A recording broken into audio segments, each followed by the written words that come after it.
Mantakin nyo ang paborito nating makulay at malagkit na sapin-sapin. Ngayon, malamig at malasang ice cream na! Handa na ba kayo sa sapin-sapin ice cream? Ang all-time favorite nating champurado, aakalain nyo bang pwede rin palang maging ice cream? Eto pa, ang perfect combination ng mangga at suman, pinagsama rin! Siguradong maglalaway kayo sa Manga't Suman Ice Cream! Nangangasim na ba kayo sa hilaw na mangga na may mainit at manamis-namis na bagoong? Tama! Ice cream na may bagoong! Kaya ba yan ng panlasa nyo?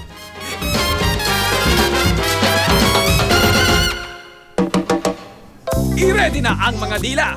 Tara, let's scream! Ice cream! Huling-huli po nila yung lasa ng sapin-sapin, yung pag kumakain tayo ng kakanin, sticky. Pero pag dito, lununukin mo lang, lalasapin mo na wala nang nguya-nguya. Ice cream pa lang yan, ha? Kinikilig na si Rika.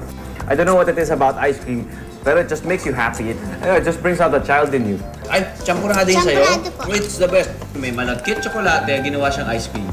Sarap. Super lagkit. Oh, diba? Gusto nyo, diba? Diba? Gusto nyo, diba? Gusto nyo, diba?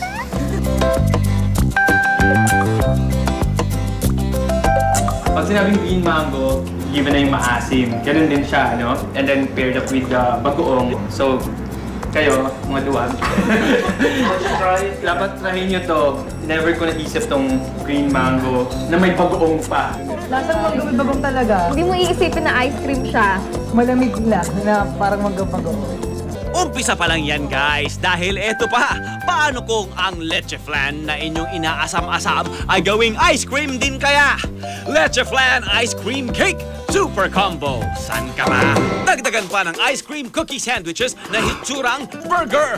At meron pang dive bars o ice cream on a stick. This is really it! Kababa nila, their leche flan ice cream pizza. So, ang layo na ng narating ng mga ice cream selections natin dito sa Pilipinas. Tingnan mo, parang from sweet, naging savory na rin siya. Pero it's still sweet. Dessert pa rin siya, di ba? So, nag-crossover na siya. Like this one, burger. Burger daw. Ito daw ay red velvet chili burger.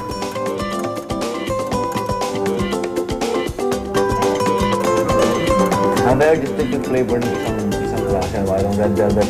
And then, ice cream cake.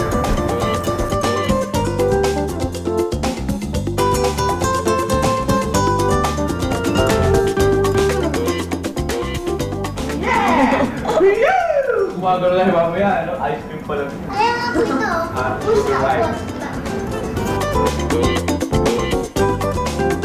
Diba, tingin?